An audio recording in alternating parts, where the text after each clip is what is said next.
Tuesday morning here. I gotta be honest, I don't really feel like shooting any video today. I gotta push through. Yeah, I just gotta push through this. Um, we'll spend a little time here in the Word, and then I got a brand new Yukon over there. We're gonna start getting it all prepped up for coding. I kind of just wanted to, I kind of just wanted to get started. I did already start on a couple things here this morning. I kind of just wanted to keep rolling through, ignore getting into the word, but I know I have to. Even though I feel the pull again away from the word this morning, I feel pulled away from with busyness and just workload and everything else. I just feel pulled away, but I know I got to continue to come back to the word. Uh, and today we're going to read chapter 5. Hopefully all the audio is working okay. So yeah, let's just open up with a quick word of prayer. I'll try not to mess up my audio here.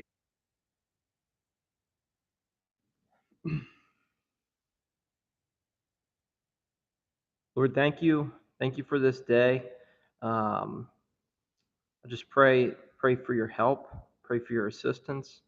Pray that you would give us strength today to get through this morning, to get through the days that we might be struggling just to like a lack of energy, just a lack of discipline, um, a lack, whatever we might be lacking.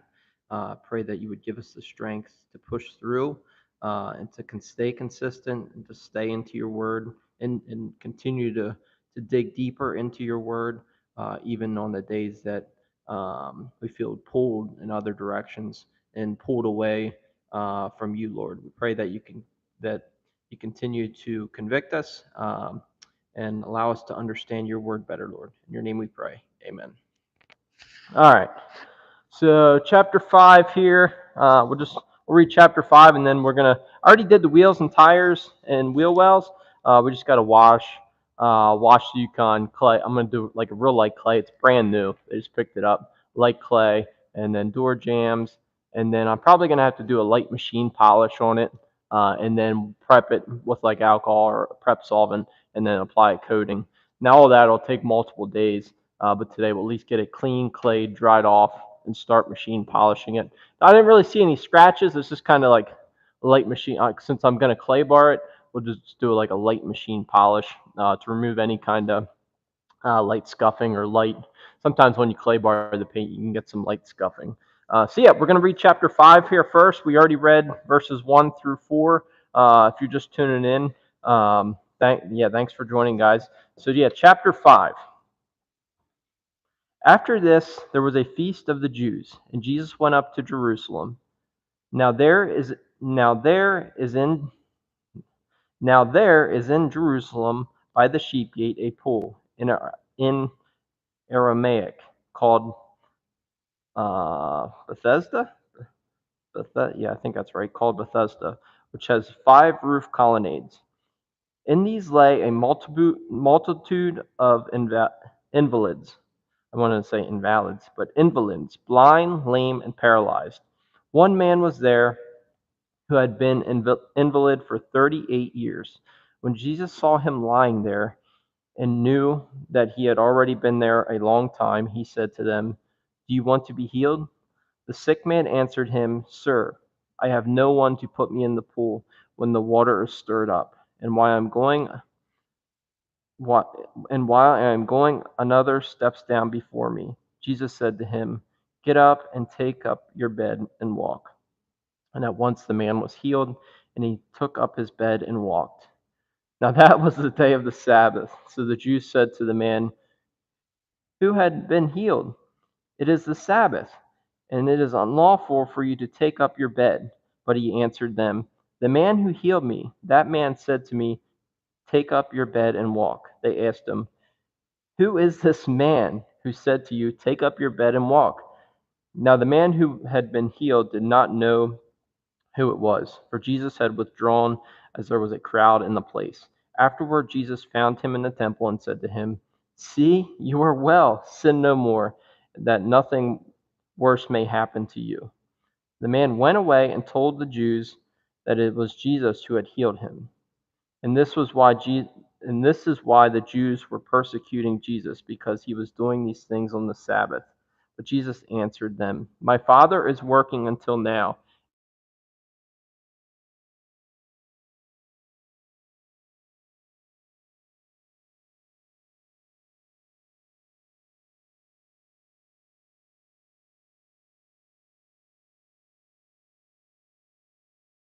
Um, so Jesus said to them, "Truly, truly, I say to you, the Son can do nothing of his own accord, but only what he sees the Father doing.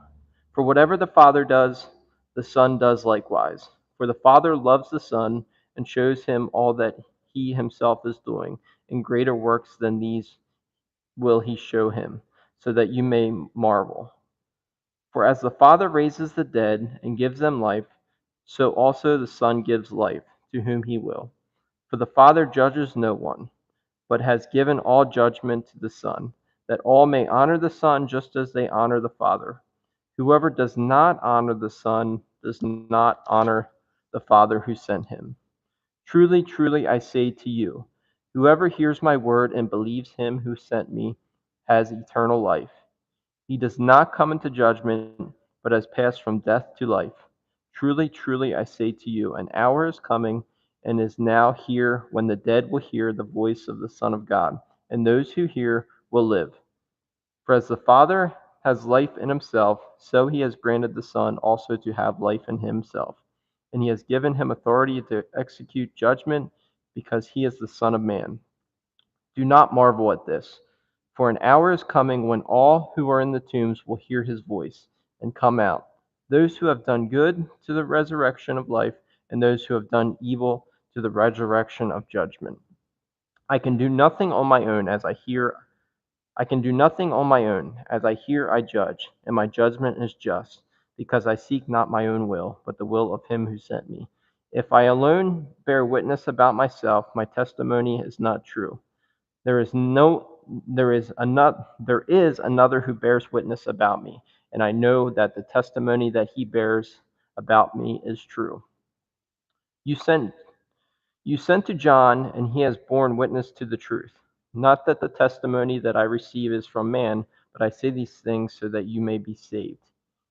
He was a burning and shining lamp, and you were willing to rejoice for a while in its light. But the testimony that I have is greater than that of John. For the works that the Father has given me to accomplish, the very works that I am doing, bear witness about me that the Father has sent me. And the Father who sent me has himself borne witness about me. His voice, his voice you have never heard. His form you have never seen. And you do not have his word abiding in you, for you do not believe the one who has sent me. You search the scriptures because you think that in them you have eternal life. And it is that what and it is that bear and it is they that bear witness about me, yet you refuse to come to me that you may have life. I do not receive glory from people, but I know that you do not have the love of God within you. I have come in my Father's name, and you do not receive me. If another comes in his own name, you will receive him.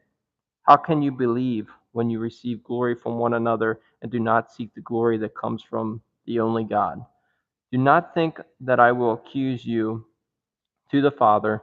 There is one who accuses you, Moses, on whom you have set your hope. For if you believe Moses, you would believe me, for he wrote of me.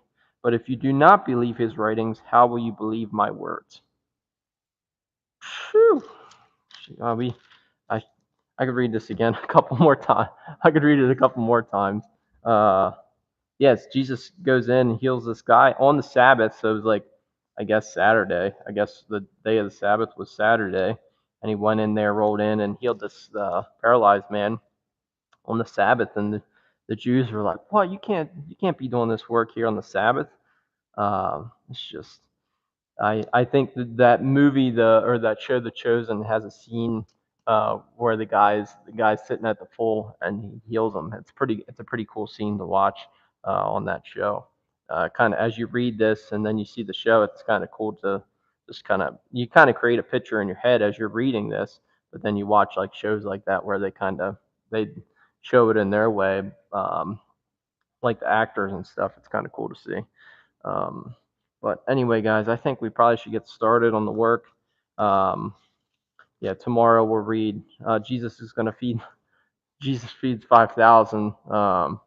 That's what we're going to read tomorrow. Which is the book of John. It's so we have gone through, like in our small study, we have gone through the book of John.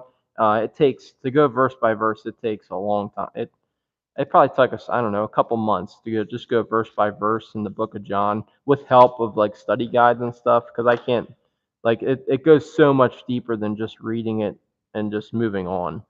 You could kind of just sit in it and morning, Ken, how you doing, man? But you could go so much deeper. All right, let's get over here. Oh, I got this thing plugged in. Really, my microphone's still on. My battery's a little low, so I got to keep it plugged in. Get a drink quick. Yeah, hope you guys had a good weekend. We did get a little rain here. What was it, Saturday? Yeah, Saturday. Got a little rain, which was good. We needed it. All right.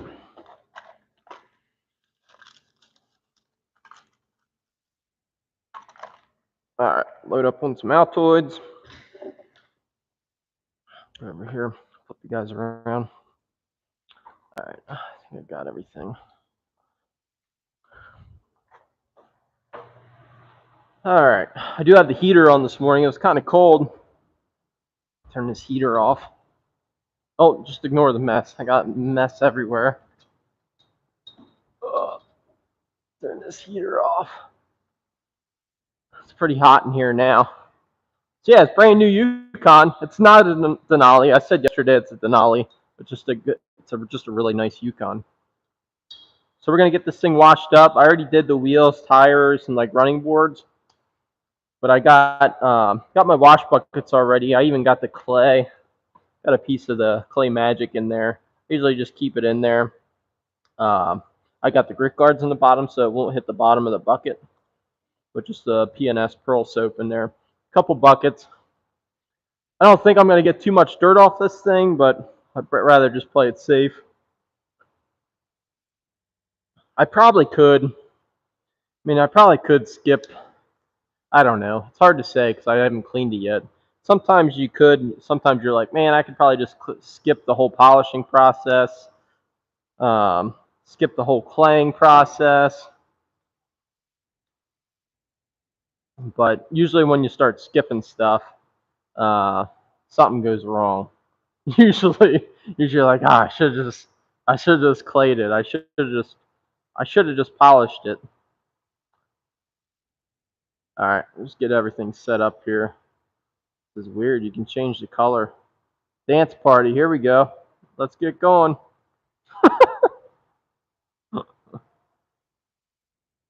This looks kind of yellow. Oh well, it is what it is. I kind of like a cooler light, but it's kind of yellow in my camera. All right. I don't know. Should be all right. That should be good. All right.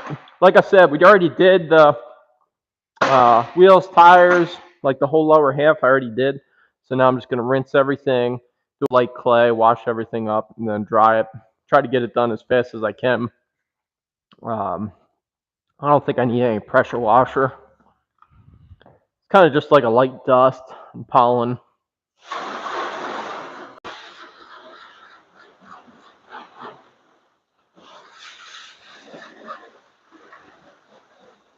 This water is hooked up to hot water, which is nice on a cold day.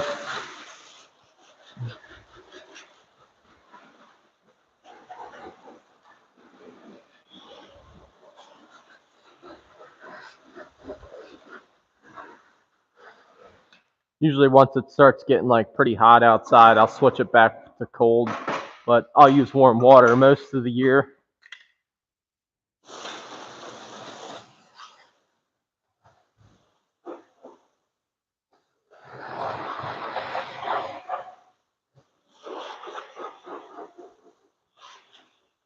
I don't like, yeah, unless it's really hot out, like I like nice warm water in the buckets. Even today, I think it's probably in the 60s. 50s or 60s. I can't stand putting my hands in cold buckets of water. I've gotten spoiled with the warm water.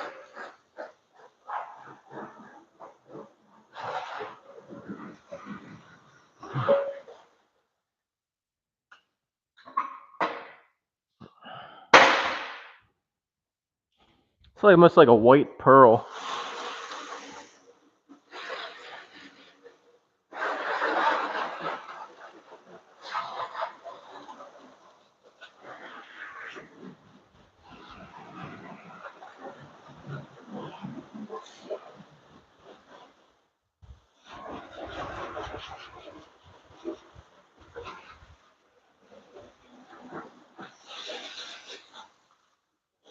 Just trying to wash off any kind of pollen,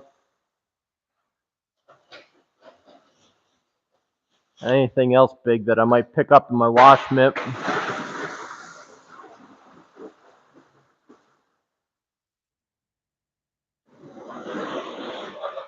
Yeah, what you guys get into this weekend, or where you guys watching from? Comment below.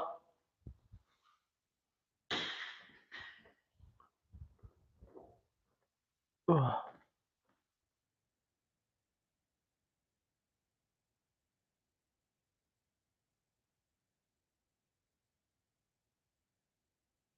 So hard to. Oh, there we go. I tried using that app. I might have to look into it a little bit more.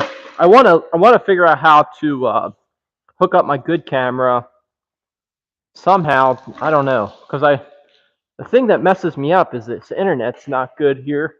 So how do I hook up my, like, I know I can shoot videos. Maybe just every once in a while I'll just record and shoot and edit a nice video instead of going live all the time. I think I'll continue to go live with. I don't know. Maybe I should make start making content with the better camera, and edit it and do all the work.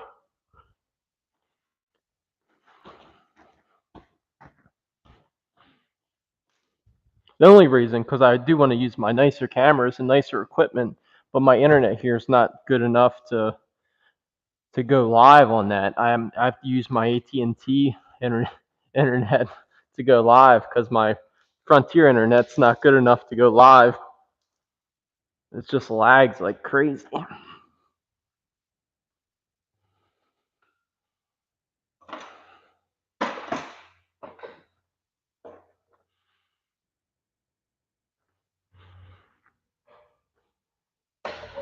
I guess paint feels pretty good so far. You can kind of tell when you're washing it, kind of feel it through the wash mitt. This is a brand new wash mitt, so if it's gritty, I can usually kind of feel it through the wash mitt.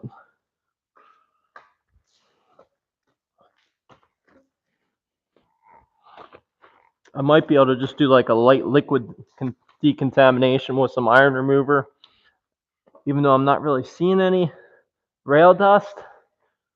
Not really seeing anything.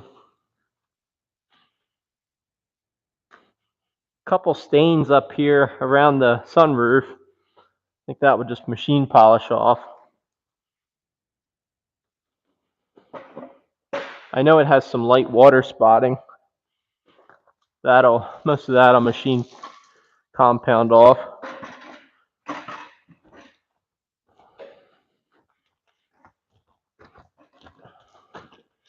Glass has some light water spotting. I don't think we're going to worry too much about that. It's not awful.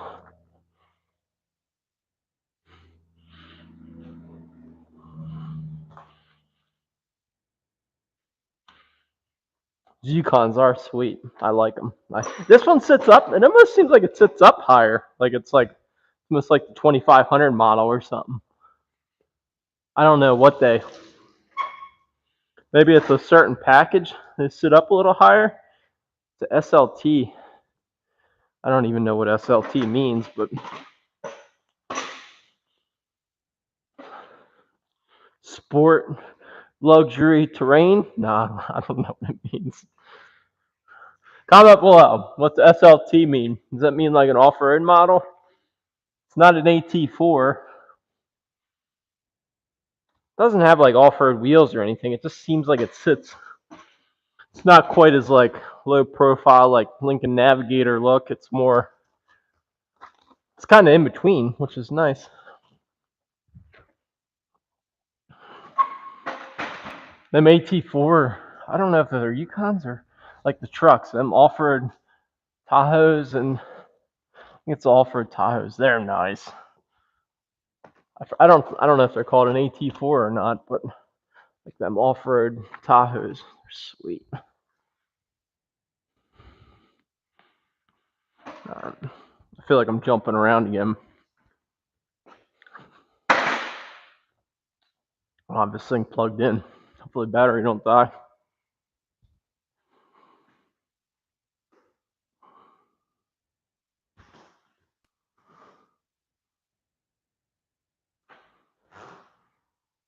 Some have air ride. I don't know if this has air ride or not. Probably should for the price of these things. Should come with air ride.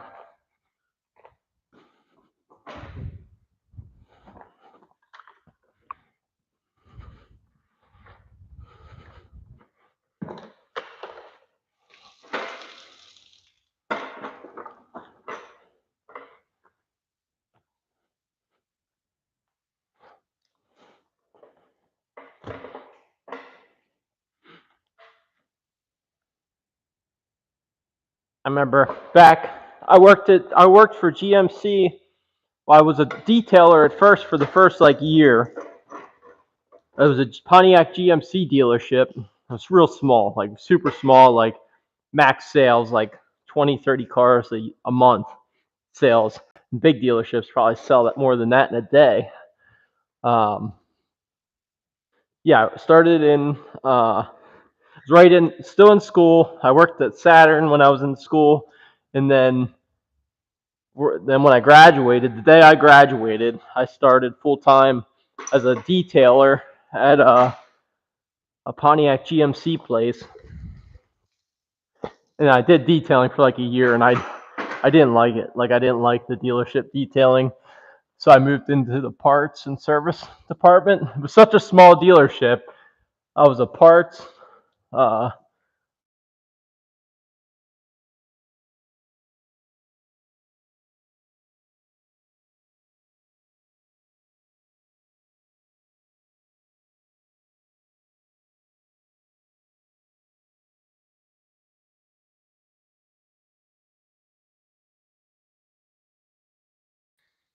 like how to talk on the phone to customers. That was probably one of the biggest things. But I remember driving these right back then. This was 2003 to 2007 that I worked there, and driving the like Denali's. And back then Denali's were like 50, like an XL was like 55, 58, somewhere in there, like an XL Denali. I remember thinking they were so expensive. But man, I don't know how much these are. They're way more than that. And it's not to get a Denali now. I don't know. They're probably $100,000 or more.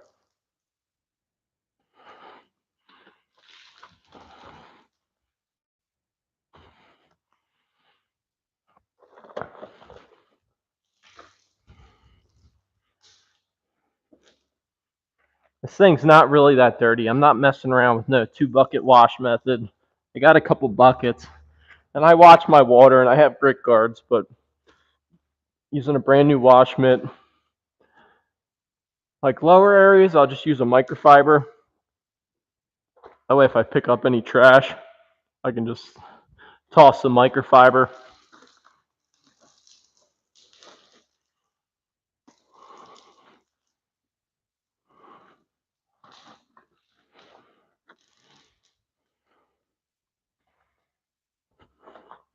But yeah, back in the day, working at the GMC dealership, I was like, Chevys are no good. GMC's only. Aftermarket parts where you get brainwashed working at a dealer. It's like, which certain things are true. Like, it's not all untrue, but Shoot, I didn't even do the rest of the roof here. Forgetting where I stopped and started. Um, no aftermarket parts. Aftermarket parts are like a major, major no-no in the dealership. No aftermarket warranties. No aftermarket parts. I would put OE8 parts on like my beater vehicles back then.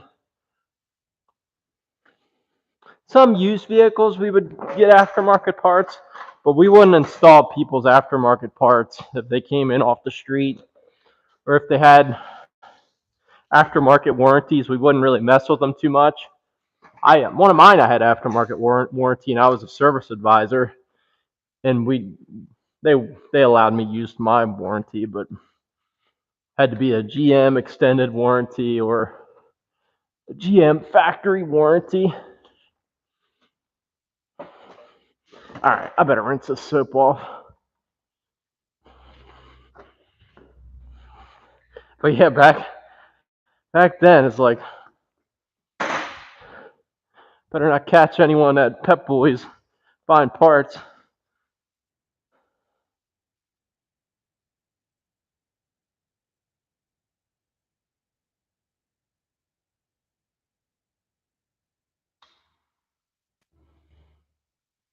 All right, I gotta get this thing rinsed off.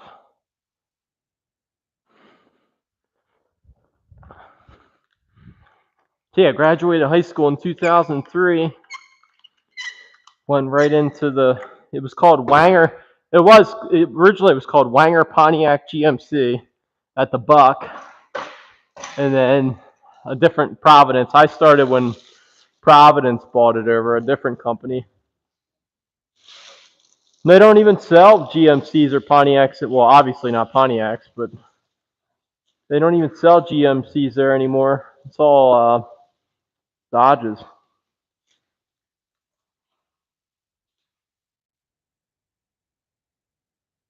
But it's not the place I work. It's not even there anymore. It's now like a Tractor Supply and a Turkey Hill.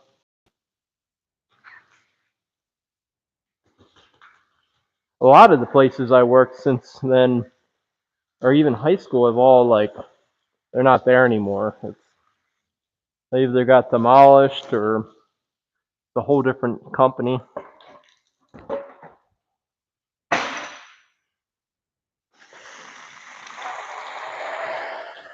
And you don't appreciate it when you're there. Like you don't appreciate the management and how strict management and what they're. But looking back, my management yeah, they were sometimes strict. Like sometimes would be strict, but it was for obvious reasons. Like maybe I did something wrong or I wasn't listening, or usually it wasn't out of line. It wasn't like I deserved everything that I received type of thing. But back then I still didn't like it, even though I might have deserved it. But looking back, I wouldn't have wanted it any other way.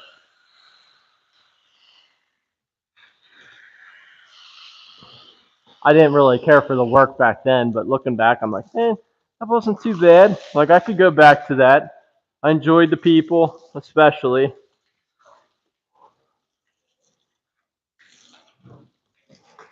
It was 20 years ago.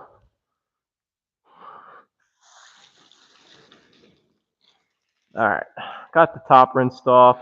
So I did the lower part. Now I just got to I'm gonna do finish the front. This isn't typically how I wash. It's because I'm yip yapping and talking, and I can't even pay attention to what I'm doing.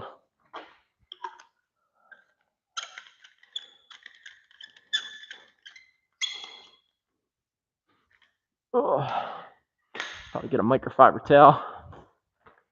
So what you guys do this weekend?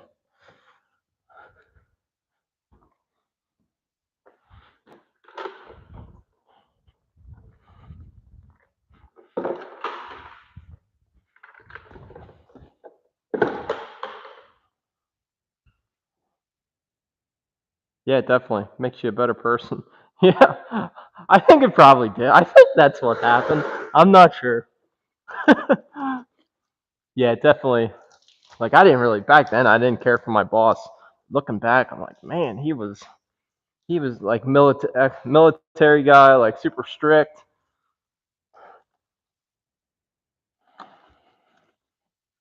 Just when you're young, you're just like cocky and think you do know it all. And if someone calls you out on something or something you did wrong, you're like, you don't want to admit to it. You don't want to admit your faults and admit that you don't know anything.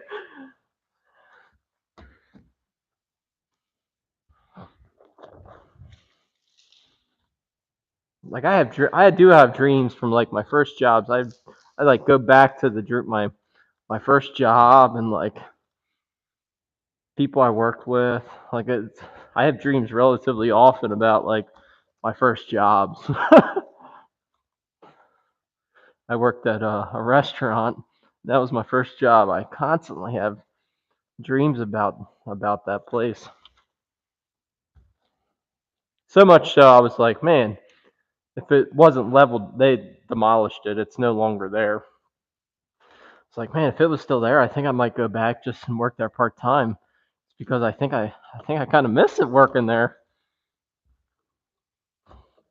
Like the dreams are so fun when I go back there and just my dreams. I'm like, this is so much. I had so much fun there, but it's not the same people anymore. Well, it's definitely not the same people because it doesn't exist anymore. But it wouldn't have been the same people anyway.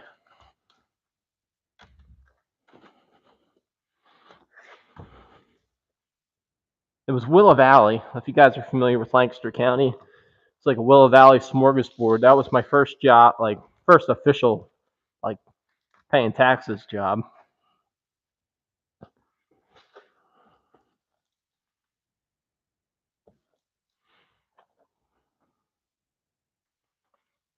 I don't know why I always have dreams about it. It's like sometimes I know like I get into the dream and I know I'm dreaming. I know it's a dream. I'm like, all right, this is a dream.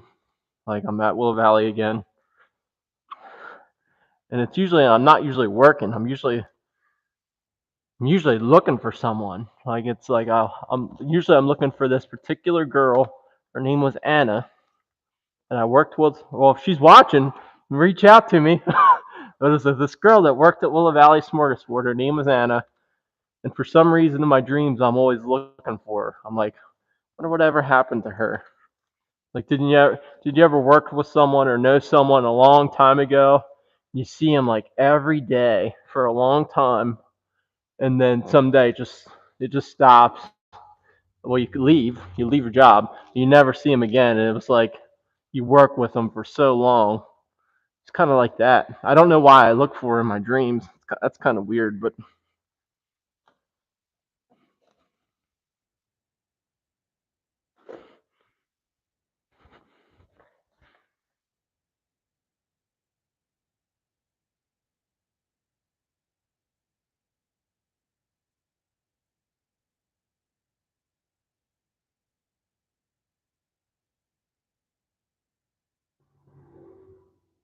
I do like I do like dreaming.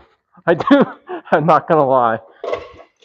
I used to really I used to really like before, let's say a couple years ago, when I was going through like what is the purpose of life and all this, like I don't know, probably I was probably depressed. I mean, I I still enjoyed sleeping, but I enjoyed sleeping like even more. Like I really enjoyed sleeping because that's it's like when your brain can shut off and you can just not think about whatever you've been thinking about all day. Like you can just sleep, just sleep as much as you can because your brain gets to shut off. Um, but then I've always dreamt a lot. Like I've always, and being older now, like I usually don't have nightmares. It's usually if I remember the dreams. Usually I don't remember the dreams. Usually half the day goes past and I forget them. I only have very few dreams that I remember the whole dream still to this day.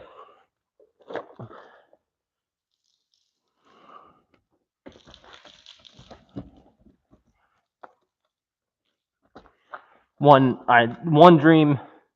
I don't have anything else to talk about right now, so I might as well share one dream I had with you. And don't take this as like, well, this is real, like this is like it's just kind of a time period of my life, like a year or so, I would say a little over a year ago, when I was going through, like when I started getting into the Word. I felt the pull from God to get into the Word, and like I seen God through the like nature and trees. He got me into the Word through different ways, and I ended up like just surrendering all my issues, all my addictions, everything I was struggling with. I asked God for help, like take this away. Like I don't want this anymore. It's just too heavy, too much weight to bear. Um, just prayed that prayer, and started reading His Word, and then just things started shifting. He did start he did start taking care of things, and stuff started shifting around, and I had this, and it throughout, like it was like months of like crazy dreams.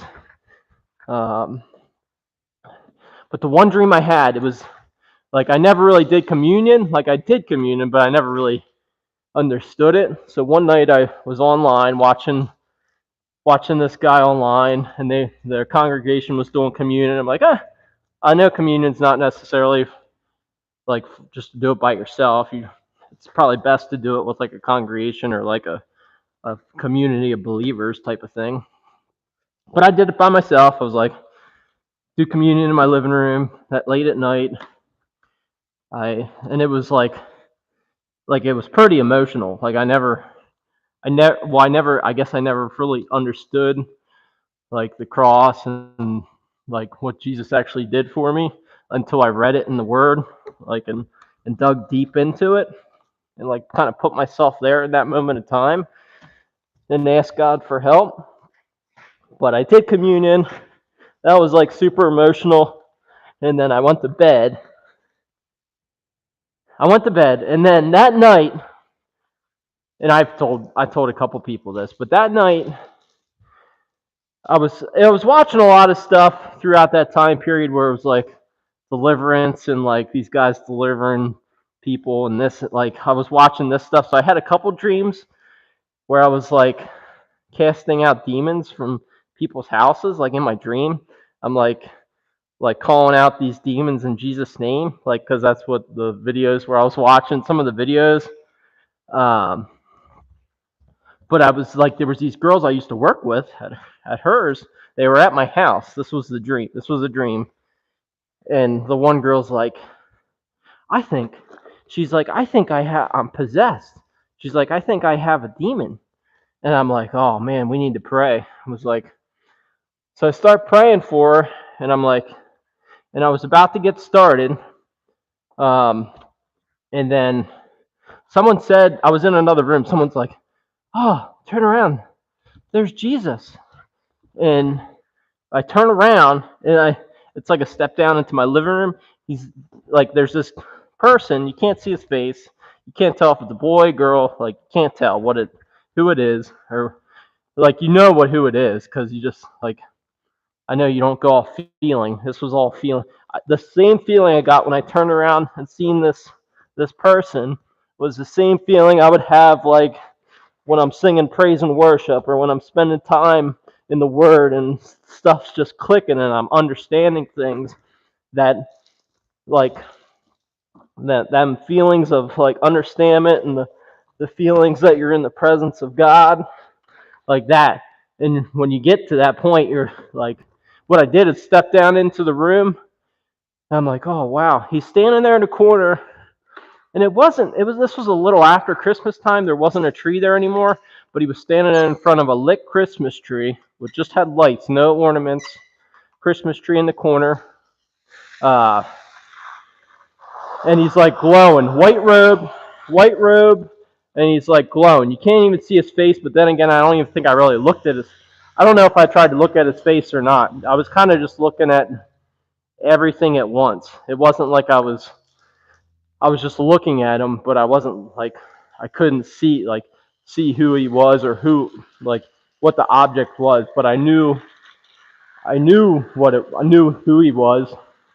Uh, so I stepped down into the room, and my brother's laying on the couch. Brother usually after dinner time, he usually comes over, has dinner, and then he usually hangs out on the couch. We watch TV or something. My brother's laying on the couch to the left of me, and I'm already on my knees on the floor. Like, me and this other girl were on our knees, like just we're in the presence of Jesus. We were like we didn't know what to do. It was just the overwhelming feeling of the presence of Jesus. And what do? You hit your knees and just be in his presence. It's not even like you're saying anything. You're just like, the presence is so overwhelming. My brother's over here laying on the couch, and Jesus walks over to my brother, and this is still a dream. This is still a dream, guys. This is, no, take it for what it is. But it did make a difference in my life as far as uh, the growing the passion to continue to read His Word. But I don't live my life for all feelings and dreams. It's just kind of cool. It was a cool experience, I guess you could say. Um, but Jesus walks over, what I think is Jesus, walks over to my brother, and he wraps his arms around his head, like, kind of, not in like an aggressive way, but like, kind of, he, like, my brother wasn't getting up. He was just kind of hanging out there, like, maybe he didn't even know anyone was there. But Jesus kind of goes up to my brother and kind of wraps his arm around his head like this. And the only reason I thought it was a headlock is because I remember the only thing I said in the whole dream when I seen Jesus was, "Mark, Jesus is putting you in a headlock." And I'm like, I don't know what that means. I don't know what that means. But Jesus, like, came over to my brother on the couch and kind of put him in a headlock, like a gentle headlock. And then eventually the dream just ended. I think that's where it ended, and I don't remember anything from there. But that was the only dream I've ever had. Um, the night after I did communion, like, actually, like, partook the first. It felt like the first time I actually partook in communion. I've taken communion a bunch of times, but I never understood the full meaning and the reasoning behind it. I've heard, I always heard the message. I always heard the good news. I always heard about the Last Supper. And I've even read it, but I actually haven't, like, I guess, believed it. Like, you can read some, but it doesn't mean you necessarily believe it. Um, but yeah, it was, and I prayed for, like, oh, I still ask God to bring other prayers like that. But as I got more into the Word, I would say I have less dreams like that. I still I still see Him other day, but it's through other ways. It's not so much like crazy experiences and crazy feelings. Um, I don't know. It's almost like, I don't know. I was still on the milk so much. I didn't fully understand or know who He was, but I was starting to dig into it, and yeah, it was a life changing. And I had other dreams since then, not quite like that. Uh, but yeah, it was powerful enough where I was like, oh wow, that was amazing. Because the biggest thing was, like, the same, like, the alone time I spend with Jesus, like, in the prayer closet, and how, like, you actually, like, have someone to talk to, and someone that'll take your burdens away. He died on the cross. He gave his life for you. Um, you can't. It's so hard. You'll never find a friend like that in this world. I mean, it's good to have good friends. No, there's 100%. You need good friends. But you can never compare your friends to the friendship that you have with Jesus. No one can ever compare it to that. So, like, it's, yeah, like Todd. I remember Todd saying one time, like, you try to compare all your friends and family to Jesus, because if you have fellowship with Him, and you know Him and He knows you, uh, being Jesus, like, you know Him and He knows you, you can't even compare any friendship uh, with other people.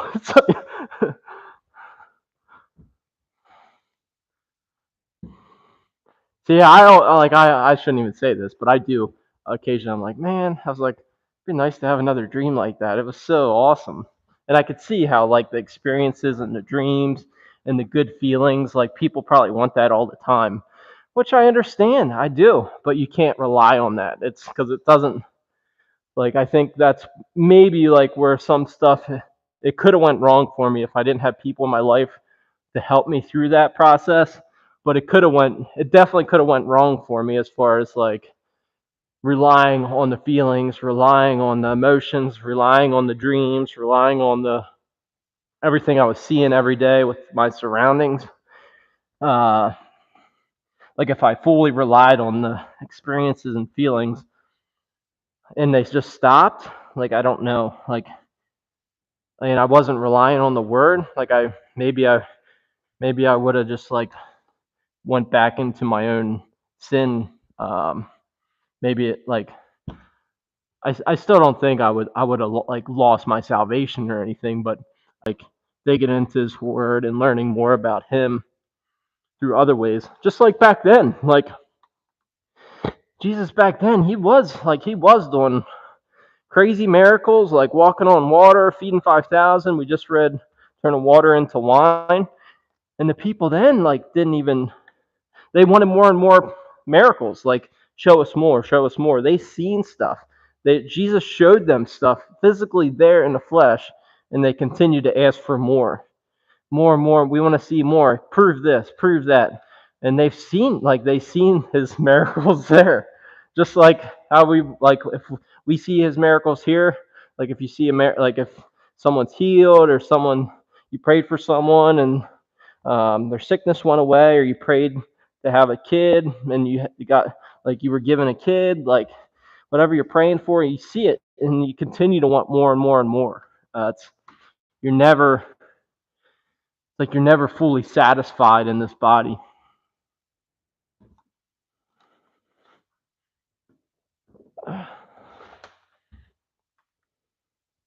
And yeah, that's what fills my bowl or fills my coffee cup is uh, digging into the word. Like I have to dig into the word. It's even I feel the pull away from it sometimes. Every week, every week I feel pulled away from reading His word. Like I just got to start detailing these cars. Just got to get back to work. Video out. I think it's like I think the video goes out if like I got to plug it in. I think the battery's getting low. The video is probably good now.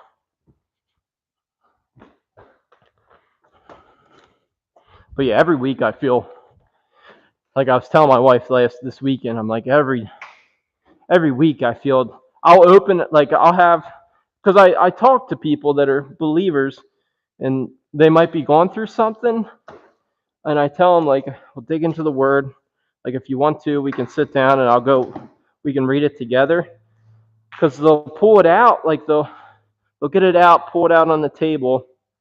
I think I might dry off this roof. Then they'll get it out on the table and they might even open it up, but they can't read it. They can't start reading. And I've been going through that. Like even I don't really have anything negative going on in my life. Just being busy. That's it. Just busy. Um, I'll like open it up, and then I don't start reading. It's like I don't know if I'm that lazy, but I feel led away from it. Like I feel pulled in another direction um, of busyness. It's the busyness and things of this world that I like. All right, I need to get this car done because this customer needs the car back by lunchtime. I don't have time to read His word right now. I just don't have time. That's the pull. That's the stuff that's pulling me in the other direction, and I just have to like say it's just it's I just have to start reading. And once I start reading, I'm good. It's just getting started reading because I don't enjoy reading. Uh, I don't enjoy it. I don't really enjoy reading books. I do enjoy reading the Word once I start reading, but I struggle. I struggle with reading. I'm gonna get my phone charger plugged in here. I always had to take like reading special reading classes in school because I could never read. So I don't really enjoy doing things that I'm not good at. I think video should be good. Plug this thing in. Working. Good. Okay, cool. So yeah, I do. Like I feel like even today, coming in, I felt pulled away from reading the Word. I'm like, just need to get this Yukon started. That's what I did yesterday afternoon. I'm like, we read the Word yesterday. We read John chapter 5, but I'm like, man, I just need to get this thing started.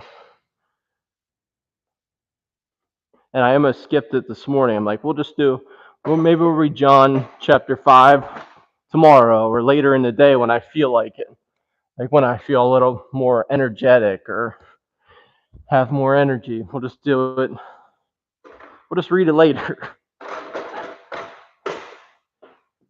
And I'd say 99% of the time, I don't regret opening up the Word. I don't regret reading it. It's not like, I shouldn't have did that.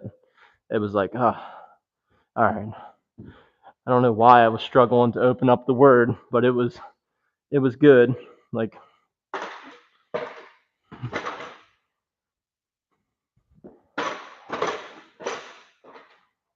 but yeah, I go through the same thing I go through. If you're going through something, or not even if you're going through something, even if you're just busy, like just living a busy life, and you just run. Maybe you're making bank. God's blessing you, like you're just going 50 mile an hour. But even at that, like it's like like I don't know. I guess everyone's different, but I'm fully reliant on reading His Word, even when I don't want it, even when I don't want to read it.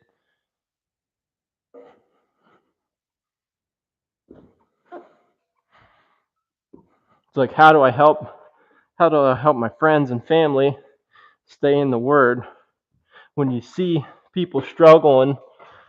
And that's the first thing. This is the first thing I would ask someone is like if they're not even like struggling, like certain people around, like they have cancer or they're sick or someone just died in their life. Yeah, like they're major things in their life for sure. But even just the day-to-day grind, having kids, this or that, or you're not married, you're trying to find a spouse or whatever, just waking up on time or eating healthier or this like anything in life. They just try like they're trying to do it all themselves. They're trying to fix everything themselves. And there's a certain part of that, yeah, it's true. Like you do have to you do have that free will and you do have to work for it, but as far as like you need help. Like you have to have help and it's not necessarily like yeah, you might need help from like a professional, like someone in this world, but like first is like you need help from the Father, like in His Word and through time spent with Him. Ask your Father for help. Um, and if you're not asking Him for help, it's like, what do you say? Like, what do you say? Like, if you see a friend struggling and they're a Christian, the first thing you ask, even a non-Christian, um, first thing you ask is like, how's your like Bible study going? Like, are you in the Word? Are you reading the Holy Bible? Are you reading His Word? Uh, are you reaching out to Him for help? Like, are you seeking help? And if you're seeking help, who are you seeking help from? Are you seeking help from yourself? Are you seeking help from a friend? Are you seeking help from a trained professional? Are you seeking help through other ways? I don't, whatever other drugs, alcohol. Are you just trying to hide stuff? Like first things first. Are you seeking help from the God that created you, the God that continues to give you life, the God that gave you everything and made everything around you? And they're trying to fix their own thing. However, I don't. I know that I've tried to do all that. I continue to just struggle once in a while with that. Is trying to fix things on my own without asking God for help.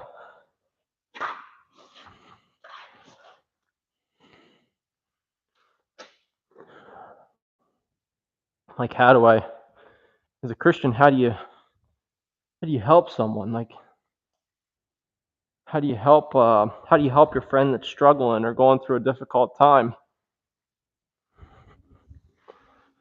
I'd say, like, they, I don't know, you can't. It's I've told people, like, hey, you need to dig into the, like, I said to people, like, hey, just start reading your Bible and praying. And I, I don't know, it doesn't. I don't know if it doesn't seem like they ever do it. Like, well, I'm sure they do, but it's uh, I think and I'm still new on this venture, but I've realized, like, through my kids or my friends, like, we're very selfish. Like, humans, we're very selfish. And I do think the most important thing that you can do at first is, like, for myself, is to allow God to work in you, allow God to work in me, spend your alone time with Him, get into the Word, continue to grow with Him, um, and He'll bring the people to you that you can help, and He'll allow you to help other people as time comes. But like they say on the airplane, like, first put on your mask. It's the same thing with your relationship with Jesus. If you don't have a good relationship with Him, if you don't know who He is, it's very, very difficult to help a brother or sister in Christ. It's very hard to help people if you don't know who the help is, or, like, what to say and who to rely on to feed you the words to say to your friend. Like, we try to fix our friend ourselves. Like, we try to fix that brother ourselves. We try to fix that friend ourselves that's going through a hard time. And we need the Word. We got to study the Word and rely on God to give us the words and feed us the words and the encouragement to help our friend. It's, so it's like, yeah, at the end of the day, it's our relationship with Jesus is the most important thing. If we want to help our kids or guide our kids, um,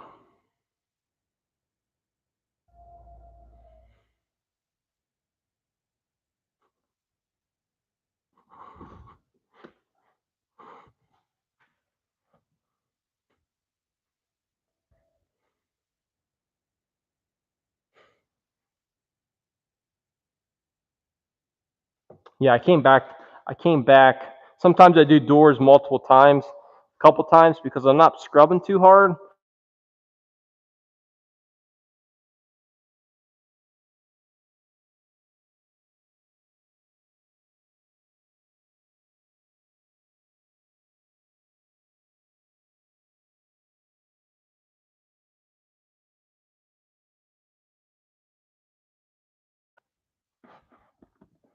This drying towel is pretty nice.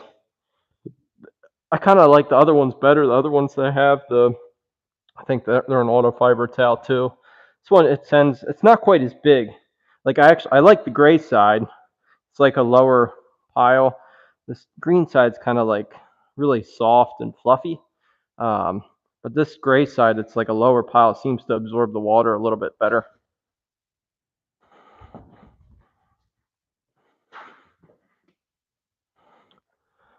All right, move to the other side. Yeah.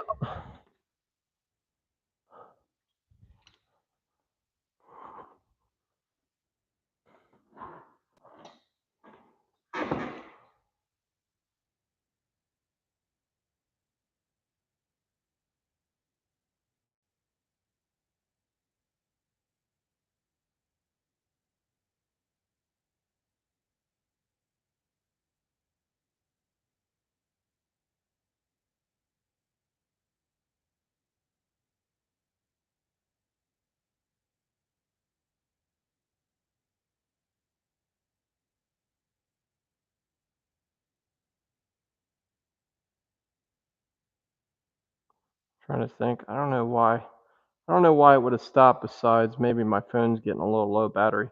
This internet, like I'm not even using my internet. I'm just using the AT&T.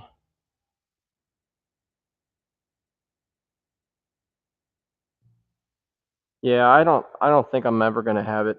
I might have to, I don't know. This live stream thing might not work in the future because I think I'm going to continue to have internet problems here. I don't think it's ever going to be, as far as the internet quality, I don't think it, maybe I should get on the landlord, see if he can put some better internet in. Better if I can get some kind of satellite, or I can just get someone to mount something on the roof.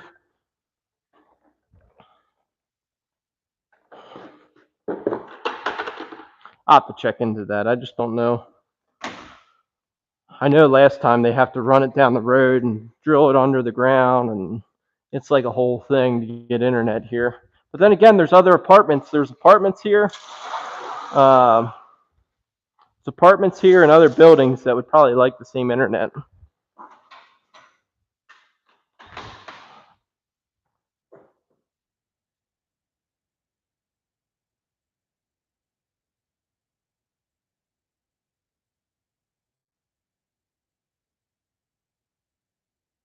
Yeah, I don't know. I'll have to. I kind of was doing these live streams. I don't know. I'll probably always go live for a little bit, especially for um, reading the Bible. If we're going through a couple verses or something, I'll go live. But I might. I don't know if I'll go live forever. It might be better just to record. Like I don't know. I don't know what I'm gonna do. Record really good quality video, edit it, or not even edit it. Just do what we do here, that's not live with better cameras, and then upload it all in at least 1080. Earphones. It's just I got to have better internet. I don't even edit. I don't even edit videos here because you can't upload them. They take like 8 hours to upload a video. It's just so I don't even upload them here. I'll edit them here, but upload speed's way too slow.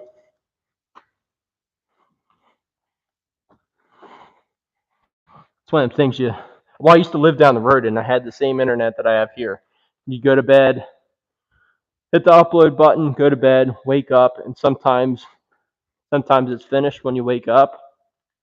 Uh, and sometimes it like something happened throughout the night or your computer goes into like screensaver mode and it never finishes uploading.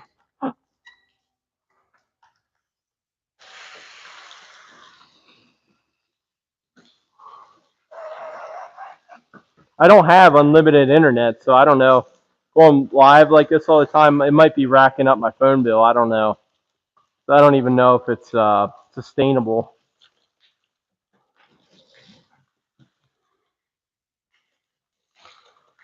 It's pretty rare that I use all my internet. Usually it's something like I'm on vacation and I'm streaming the whole time, or but this could be messing up my phone plan. I don't know.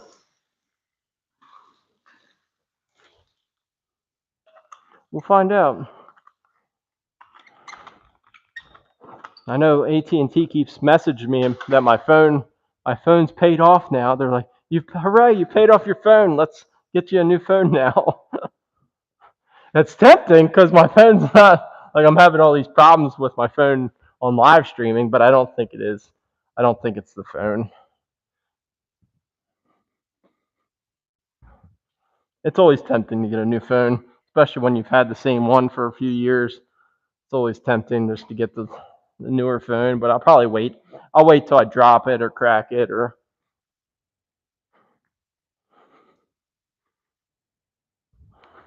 that, or if I'm just walking through the mall and happen to go past the phone place and like, I might as well get one now.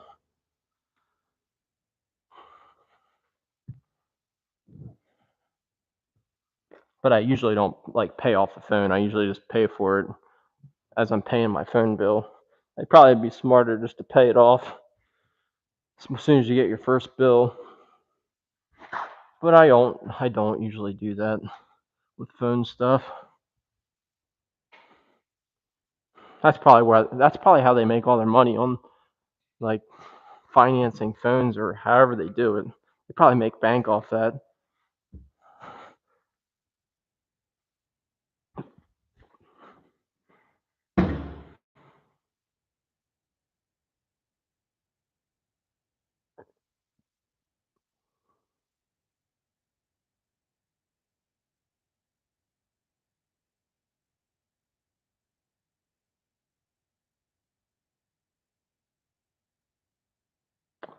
Oh, yeah. All right. Sides are done. Back's done. I will have to blow dry this thing. Let's go to the back side. I did take off the license plate. I'll take off the license plate when I go to buff it. I should just take it off now, but take my screwdrivers on the other side. Hopefully audio is working okay. Hopefully it's working all right.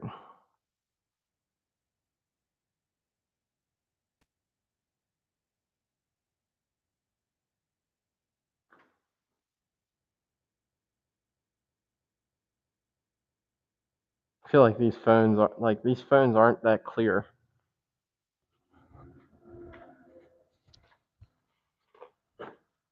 Ooh. I think I was looking a little bit this morning to see how the content was going.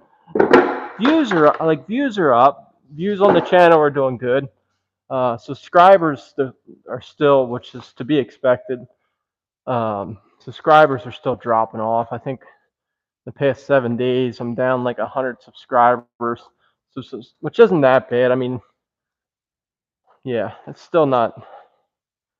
Yeah, it's still only a couple percent. It's not even that much compared to how many subscribers we have, but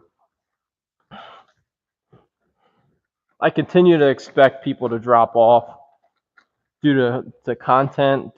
It's not very, this isn't the greatest clarity in audio, not the greatest clarity in video. Um,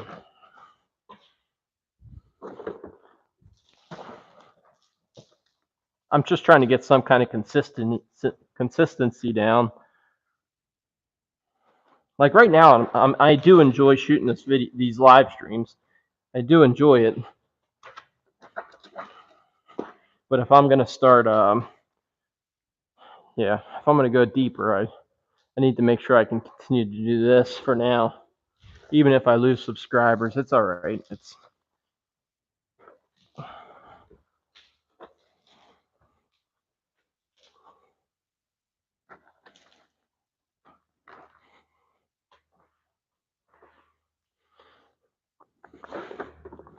usually like once I start shooting content and edit it and making like actual videos where I upload it on a regular basis.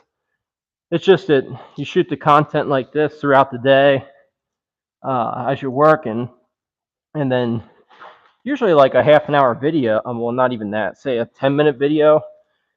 10-minute video, you could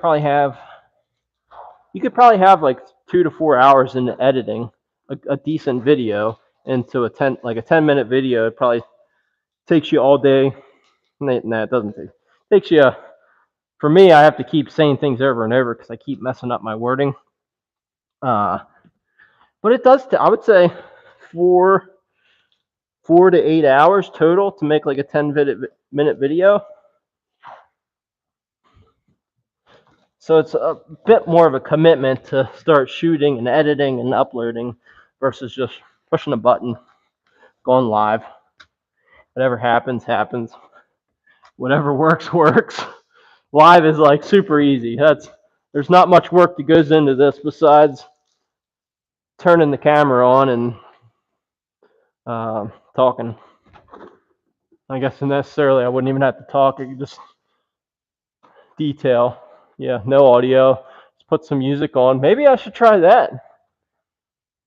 What do you think? Should I try that? Like, just find somehow to put music on and just shoot video, no audio? I feel like that's kind of, not real personable. It's kind of just, hey, watch me detail this car.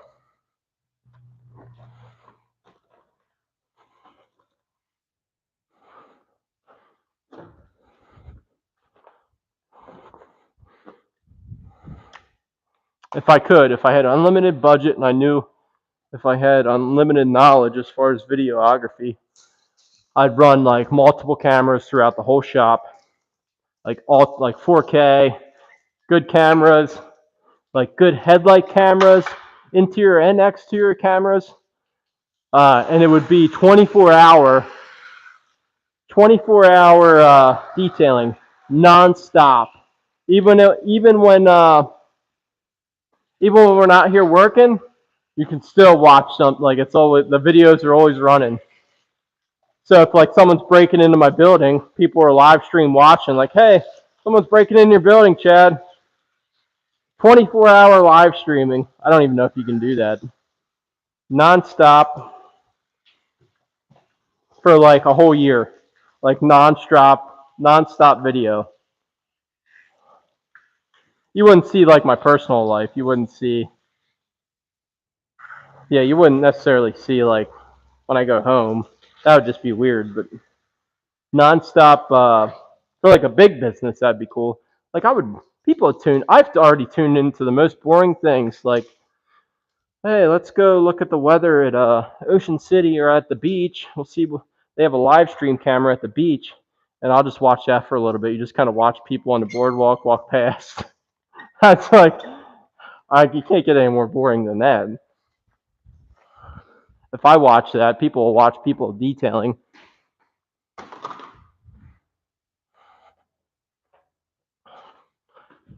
And you could pick up on stuff. I mean, especially if it was a big detail shop and it's 24-hour live stream and you see the ins and outs. Maybe not so much audio. That way you don't hear the employees' conversations, but just video. Just like maybe occasionally people are mic'd up and you can hear them. It's like special live streams.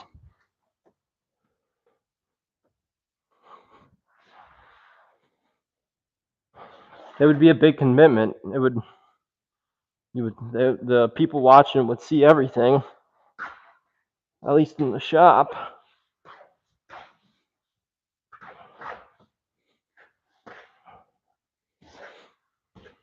There's probably a different platform to use versus YouTube. Maybe YouTube's not the best platform for that.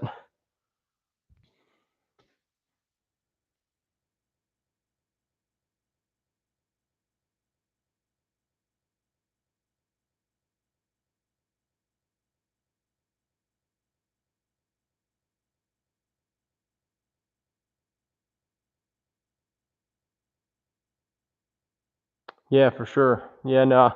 I think that would be a good to explain like processes more, techniques. This is this isn't really much technique to this. You'd be surprised like how many people can't wash a car. I guess you there is I guess there is a technique to washing a car. It's just for most of us. It's just especially even you guys watching. You guys know how to wash a car.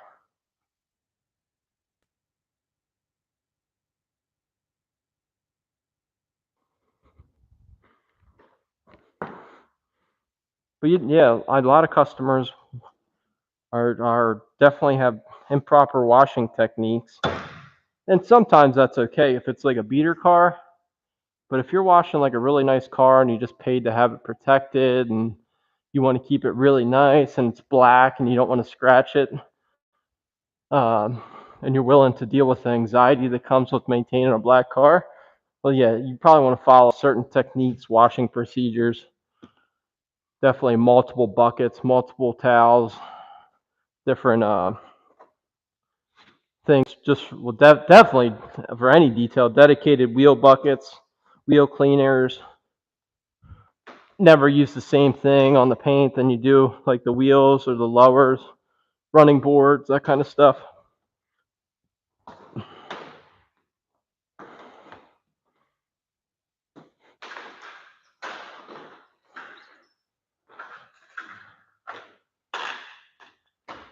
Like yesterday, I did the wheels, tires, and wheel wells on this, but I dried it all off. That way I didn't get any kind of water spotting. This water's pretty good, but you still wouldn't want to leave the water on there.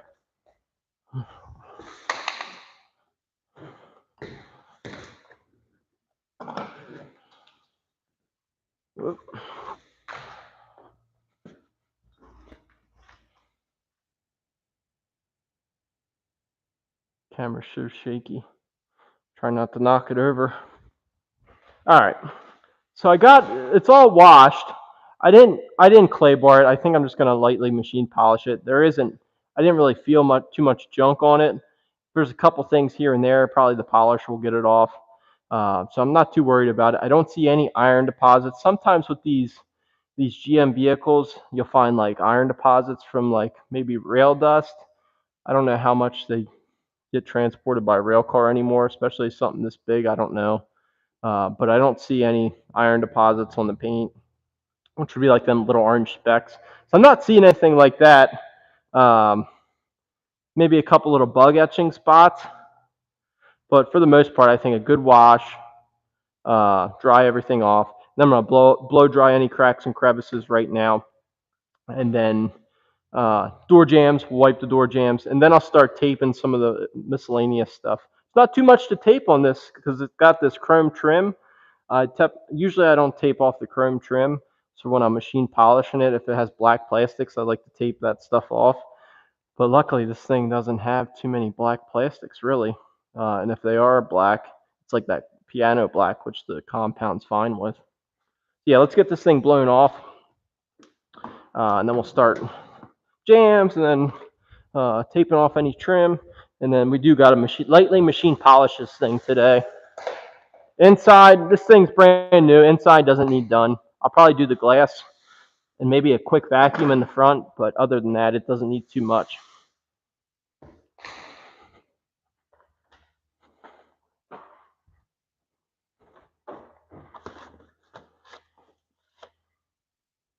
What are you guys doing today?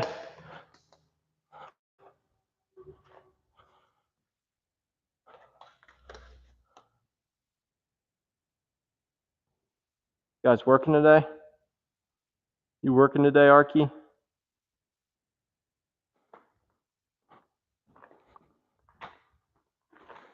I guess probably not if you're on. Probably not if you're on here.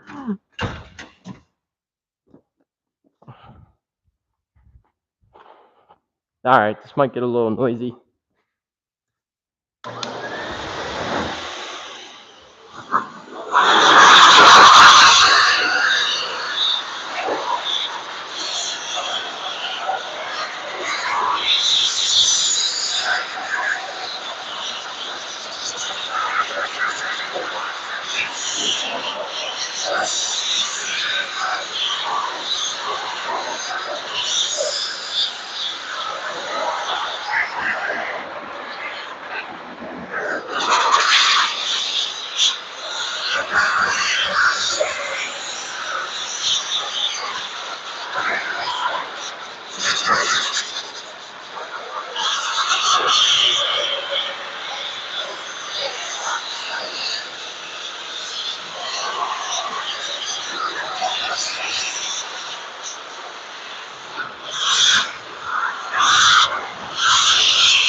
This thing gets too loud doing the wheels. I got to get some kind of ear protection.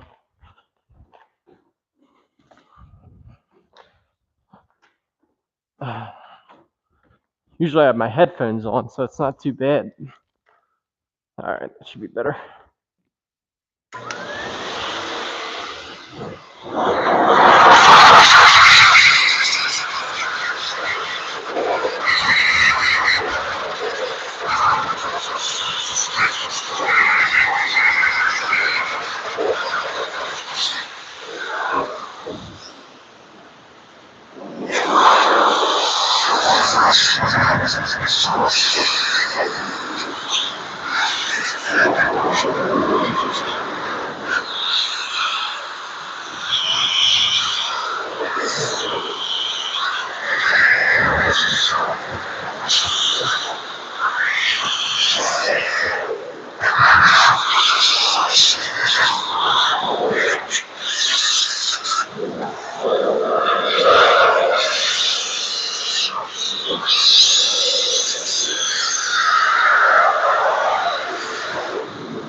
Working. Oh, you're working, Ken.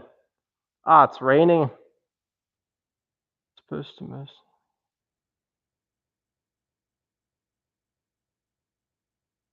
Oh, nice. That's a good day. Nice rainy day, sitting on the couch with the dogs. That's not bad. Your window tinting, Ken? There you go.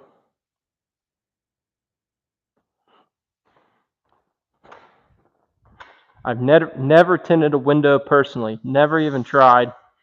I'd like to try sometime. I just always use Travis. One of my friends has a window tint business, so he's always done all my tint. But now that he's too busy, it's pretty far away. He's like a couple hours away. He would just come down every week and do our tint. But them guys are so busy, it's hard for them to get down here. So yeah, I don't know. Window tint's kind of a whole nother trade. I should try it sometime just for fun.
Well, I feel bad, Ken. If you're, oh, he probably tuned out already. He probably checked out already. Like if you're just listening to us, all you're hearing is the me blowing off a car. Probably doesn't sound that great in your headphones. Oh, 41 years of window tinting. Jeez, dude. Yeah, that's one of them things. It's like, it's a whole nother skill. Like it's a whole nother people. It goes with. I understand it goes with detailing, but I know if I, yeah, it would take years to learn. I just don't know if I'm willing to learn because I know, yeah, I don't know. I know I can't try to do PPF, final wrap, 10 all at one shot. Like I don't know how shops, unless you can find dedicated guys and professionals for each individual topic, um, like maybe like a PPF vinyl guy, and then separately a window tint guy, and then maybe other detailers. And if you can keep that team rolling like that, but it'd be hard to have one guy for everything, um, running an operation. It would be hard. Like I could see maybe, like for you, like you've been doing it for so long, um, you've had time to learn the detailing and PPF and tint. But there probably is still something that you're like enjoy doing more and you have more passion for, and since then, therefore, you do a better job at that particularly. You have to have patience. Yeah. I realized that with the paint protection film. So I like since I'm still new, like I'll spend like, oh gosh, I'll spend a whole day just doing a bumper. It takes so long. I'm like, where did the day goes so fast? You're like, where did the day go? I didn't get anything done. I've been working on this bumper all day. Yeah, I think I have the patience. It's just,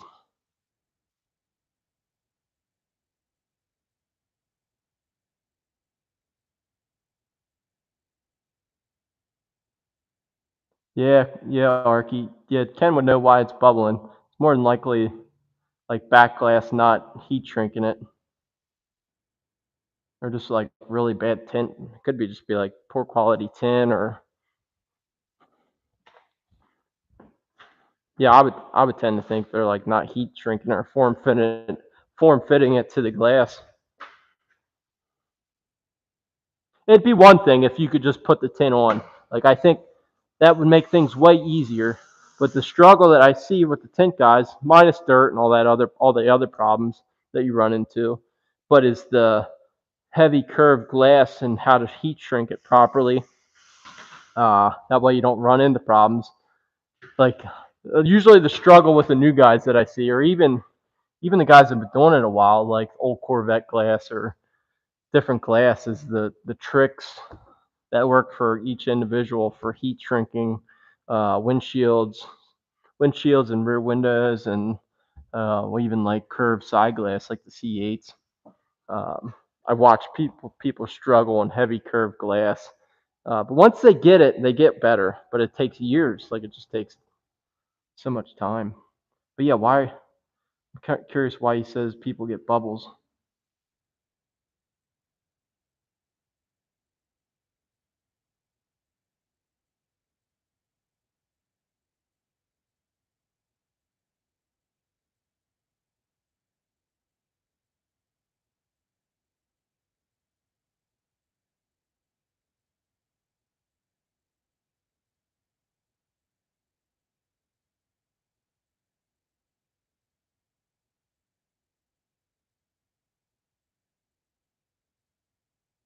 Huh. Yeah, old cars. Old cars with them rubber trims. Oh, yeah. No. You almost will. It'd be nice if you could just take all the glass out type of thing. Or that just like with weld splatter and when I did schedule tint, because we would tint like we quit last year, but we would tint like 5 cars a week.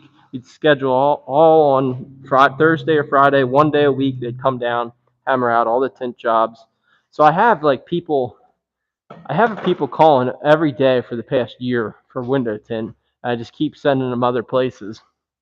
So the work's there. I don't really want to tint. Like it's kind of maybe I should have learned it, but I just don't.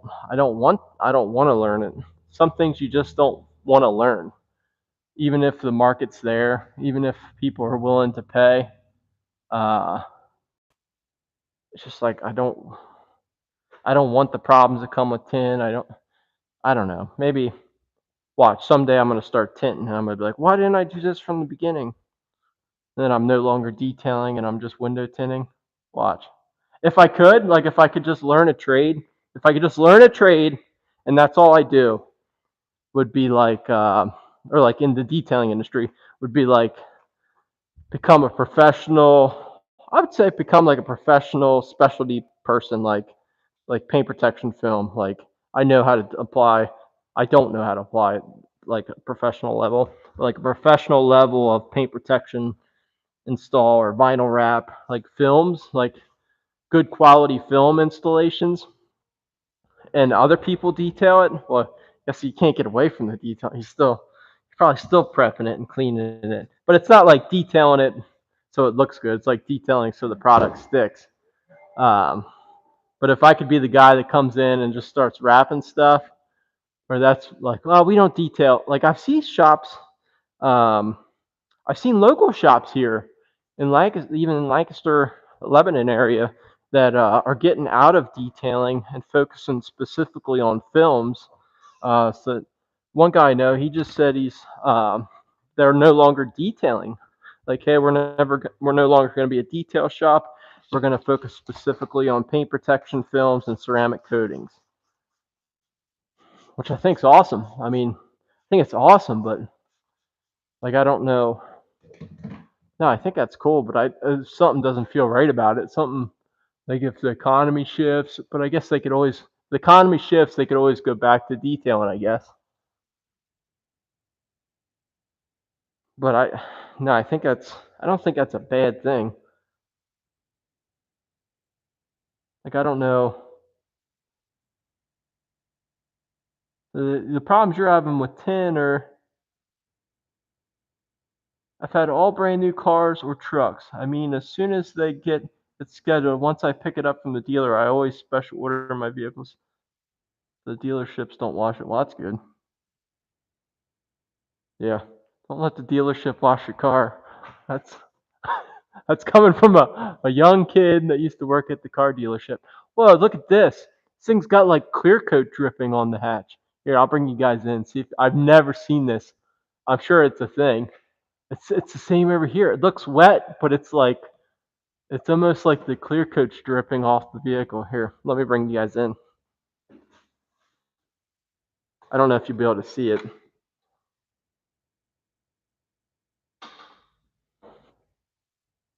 All right, let me see if I can focus in here. Do you see that? It's not wet. It's like, oh, here, I can't find it.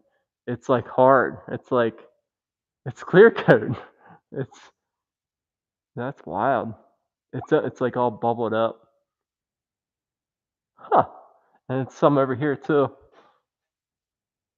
Like it's hard to see. Camera's not very good. But right here, it's like all bubbly. It's like, that's crazy. Pretty cool. I mean, if it were mine, I wouldn't be that happy with it, but it's kind of interesting. But yeah, this one's pretty big. That's pretty big. Looks like soap is dripping, but it's not coming off. It's just clear coat. Wow, you can see it here. Let's drop down the hatch and see if you can see it. Oh, it's dripping from there. It's dripping there now from it. Here, let me wipe it off. Yeah, look, right there. Focus. That's not water.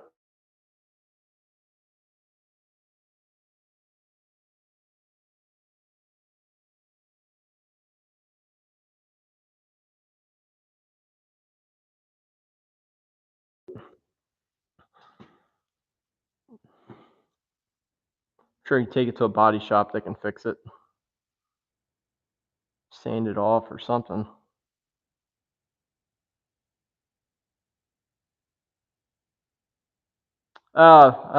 What am I using on the rear hatch jams? I was just using the PNS um, paint gloss, just quick detailer. I just usually grab on the jams. I mean, maybe if it were, I don't know, maybe if it were my, no, even in my own vehicles, I still use paint gloss. Just like a less expensive quick detailer, just something with a little bit of lubrication. Um, like if I were going to apply a coating or something to these door jams, I wouldn't be using this because it does have wax in it. Um, but yeah, I'm not coating the door jams on this. But this, yeah, just standard quick detailer. Usually like a one wet one, and then come back through with your dry towel. I usually recommend wearing a headlight. I'm not wearing one right now. I probably should be because I might miss a spot. These are fairly clean since it's brand new. Just ignore these tags hanging on my towels. Yeah, this PNS paint gloss. It's, um, I buy it by the gallon. You can get smaller containers, but I would you could use bead maker like PNS bead maker, any quick detailer really, or even if you don't have quick detailer, just a wet towel. I mean, unless your jams are black, um, I tell you one thing that does work fairly well is that PNS Absolute, like the waterless wash, like waterless wash stuff. Putting in a sprayer bottle that works pretty good. Um, yeah, there's none. This stuff smells pretty good, so it's kind of just I don't the stuff I use usually doesn't smell that great, so it's nice once in a while to use something that smells a little better or has some kind of scent to it to make the job a little nicer.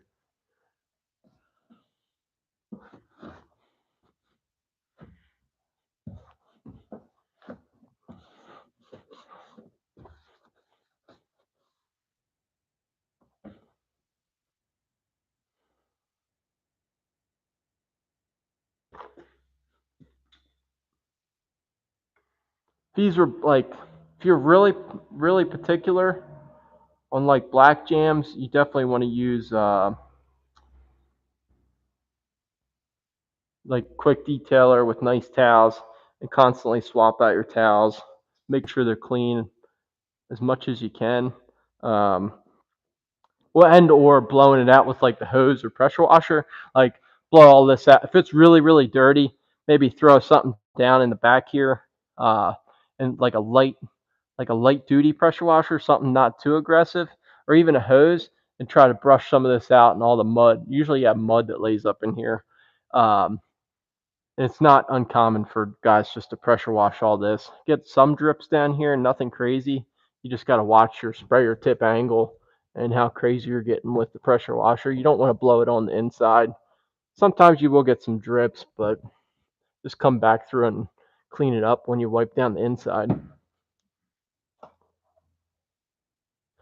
Usually door jams. Usually they're already lightly scratched here and there, just like light white marks. Usually you're fine. It's just kind of comes with the territory. Just kind of even on a nice car, usually the door jams are very lightly micro scratched, kind of out of sight, out of mind type of thing. Unless you're super particular and going to car shows or something where you have to keep your doors open and but usually like if it's a rainy day, that could be a problem time for door jam wipes and glass, that kind of stuff. Sometimes if it's a rainy day and I'm working on black jams and they keep streaking, I can see everywhere I wipe with the quick detailer. Sometimes I'll use like something with some kind of alcohol in it. That way it flashes and dries a little easier. Kind of like like a prep solvent, um, like an IPA sometimes. Sometimes I'll mix a little IPA, like alcohol, a little bit of water, a little alcohol, little bit of the waterless wash stuff. Just kind of mix something up and see if it works for like door jams. So it's nice to have a little lubrication, but then it's nice to have that lubrication kind of flash a little faster, so it's not dwelling on the surface for too long. And then the water that's currently on the panel to kind of evaporate and get out of there a little bit quicker. Um, pink losses, pink loss is still pretty good. That's I haven't found like a product or a method for like rainy days on dirty door jams that are black door jams and they're streaking easy and it's hard to like the one major thing is like double wipe, like wet towel, dry towel, wet towel, dry towel, constantly using two towels, wiping off your wetness. But even then, with sometimes with black door jams, you still get streaks.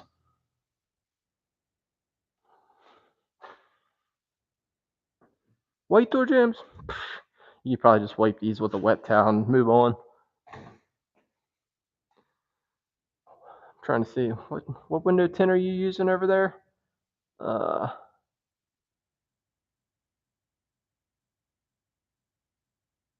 oh yeah, full windshield, 250 by itself. That's not bad. 90% ceramic.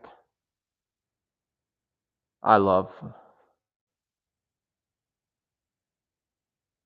windshield tint. Well, I think all my vehicles have windshield tint except the work truck or my beater truck. I hate black vehicles, but I have four ordered. You have four ordered? Oh my gosh. Oh, shoot, where'd the comment go? I have four ordered.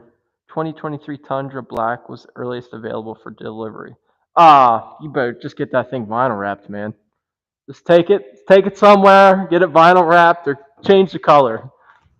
I don't know how long you keep your vehicles. It doesn't sound like you probably keep them for too long, so it's probably not a big deal. Like if you plan on keeping it for 10 years, it wouldn't be a bad idea to invest in like a specialty film or like a paint protection film.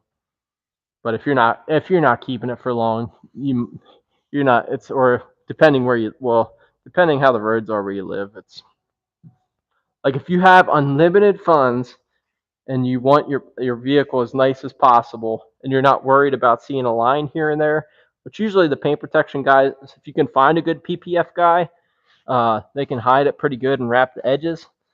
But man, I would probably, I probably would vinyl wrap it or do a full paint protection, which would be crazy expensive, probably like 8 to 10 grand for a professional paint protection guy to come out and wrap your whole truck in PPF. It'd be expensive. That might not be worth it. But vinyl wrap kind of protects it from scratches too. And they got vinyl wraps now that are like a paint protection film too, like a dry install PPF. And you might be able to get that done for like 4 to 6 grand maybe. But then you're not fighting scratches. I guess you could still get water spots. Wrap that thing, man. Wrap it up. Black's probably a good color to wrap, I would imagine. Yeah. Them new Tundras are nice.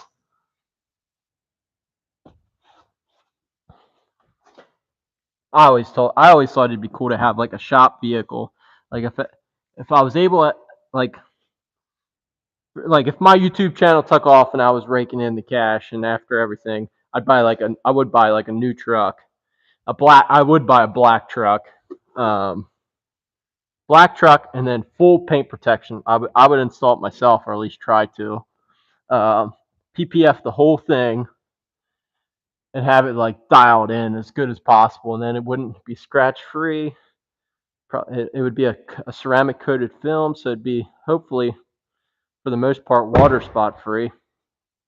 Uh, and then take that to truck shows like a black PPF truck.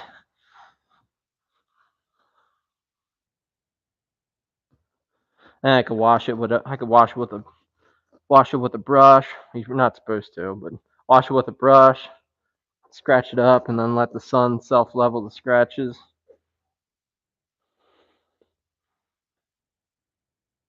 But even I see guys that get the whole thing wrapped, and I don't do that.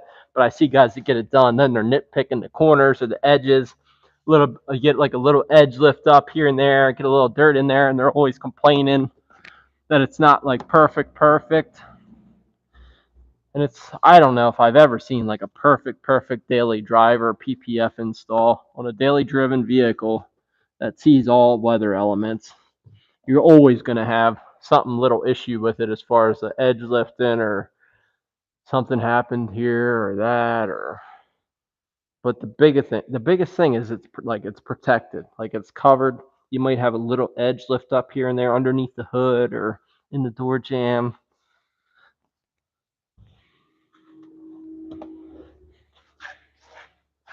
As long as at the end of the day it's still protecting from rock chips.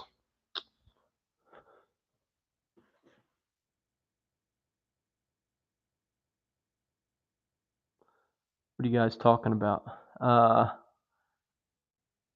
It's too it's too late. It's never too late. I drove it with 400 miles from Arkansas to Vegas and back. The dealership had the first 12 inches of the hood PPF installed by Gulf State Toyota District. Was not happy, but a pain to remove. Oh no. Yeah, with that, if you have like a steam cleaner or like a steamer, that makes PPF removal a little easier. Or a heat gun will work too, but like a steamer, or even like something that steams water that helps. But I'm guessing you already got it off there.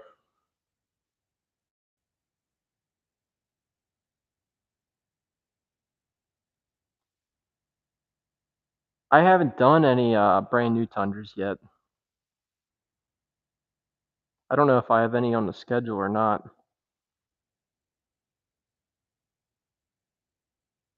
Autobahn tent, man, that sounds so familiar. I've heard of Autobahn. It might have been Autobahn detailing.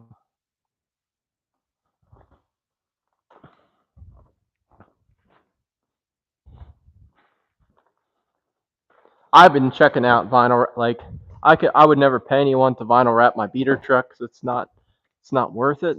But I've been entertaining the idea, maybe trying to do it myself. I could probably do it with like a really good film. It, like I want to use a good film, that way I could see how it works for maybe doing it to someone else's vehicle.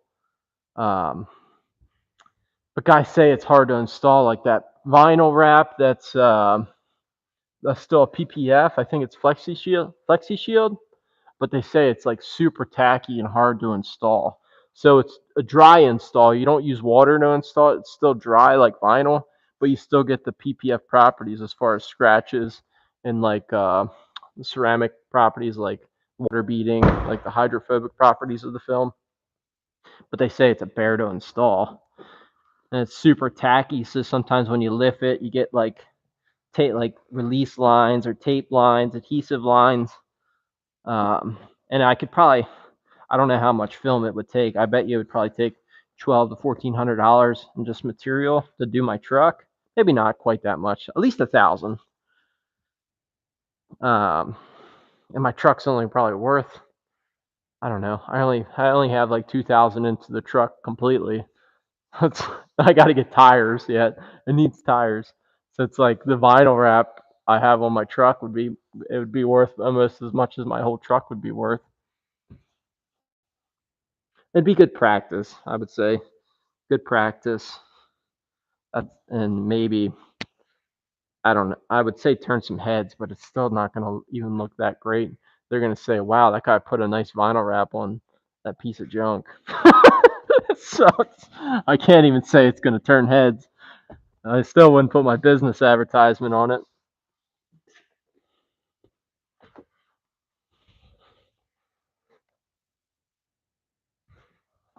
But it's not with these new films, especially like Avery 3M, like typical vinyl wrap, like basic vinyl wrap that's good quality. Like I vinyl wrapped my whole car a couple years ago. I'd vinyl wrapped the whole car myself. It took me some time, but man, it wasn't bad. Like it wasn't. These new films are relatively easy to use, and with YouTube, you can look up like how to do inlays and the best way to cut and to do edges. Like there's videos for everything. I mean, if you have a garage and you don't need to drive your vehicle, and you can just disassemble what you need, um, and spend some time wrapping it in your own garage, maybe in the summertime when it's warmer, so you don't have to blast a bunch of heat. It's not that. It's not. If you have basic automotive knowledge, it's not too bad. It's not like back in the day where you get a bubble and you got to try to work out the bubble. It's like no, the bubbles. Pretty much all the films that I would mess with, they all have the rapid air release technology. So if like you have a bubble in the middle of your film and it's like in the middle and you can't get it out, it comes through the film. There's like microscopic holes in the film and you just release it through the film. Like it's if I wrap my whole Honda the first time and it's still holding up, the guy still has it that I sold it to. Uh, you guys can do it. Like my cars, I almost have to do it. It just doesn't make sense. Like they're not very expensive, so it's either I do it myself or I don't do it. 'Cause I'm not. It's just not worth. It's not worth having someone wrap my truck for 5,000 when it only is worth a couple thousand from the get go. But yeah, last one I used was Avery Films.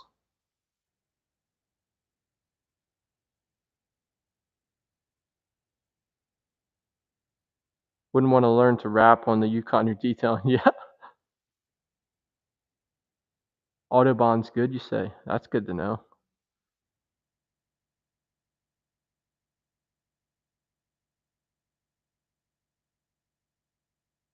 There's 3 main film producers in the world. They're all boxed differently. Wow. Yeah, like it's kind of like you see, like even with PPF or window tint, it's like back in the day when they all turned purple, they were all like kind of bad. All the films were bad, and now they're all really pretty good. Like some might fade a little faster than others, but you're not unless it's like I don't know. I guess it's you still. I guess do you still run Ken? Do you still see films? I don't know, like that turn purple. Like I know there's films that still fade pretty quick, but they're all pretty good. It's just a matter of who installed it. Uh, like even 10 years ago when we were installed film, when Travis was doing my tint, say 8 to 10 years ago, like some of that film's pretty faded now. Like it's just sun faded, and when you put down the window, you can see it's pretty.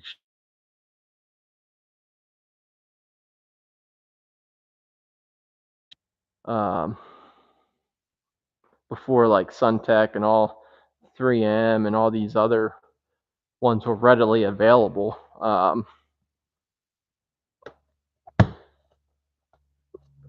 I guess yeah. If everyone doesn't get better, you're left in the dust. Like you're just kind of.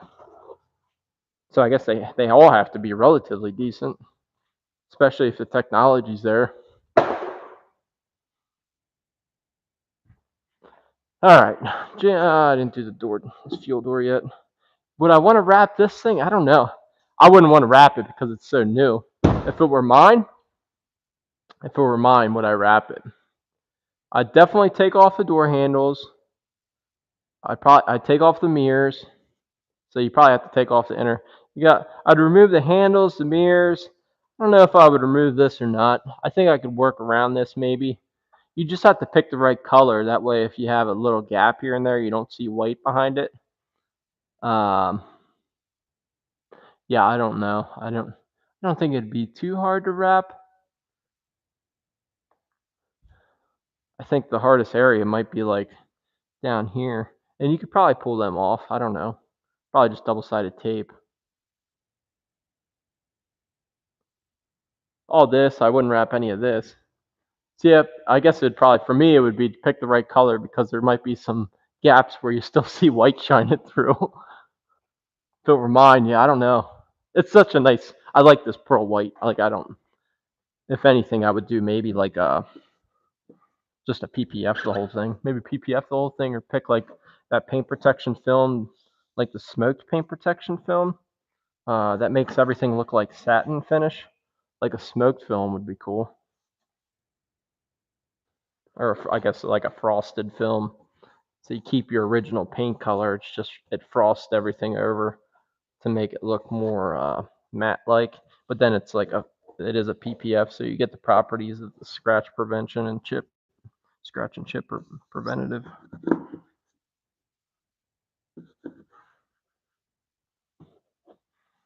Well, maybe I will. I'll see.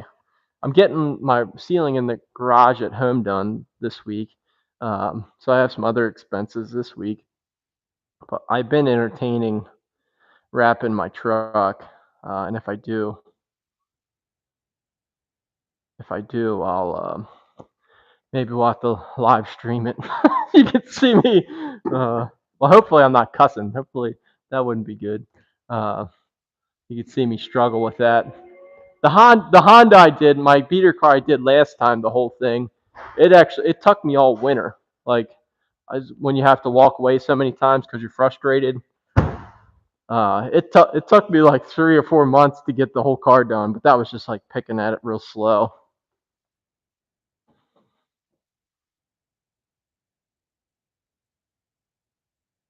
Stoner's good. Use Stoner invisible glass to clean the windows. Is that safe, or what do you?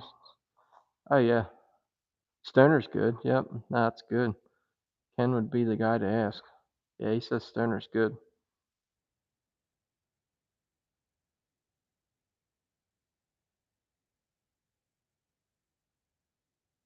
Yeah, yeah. I always thought about that when we did tin. I'm like, I should just rebottle my own glass cleaner and sell it to people. That makes sense.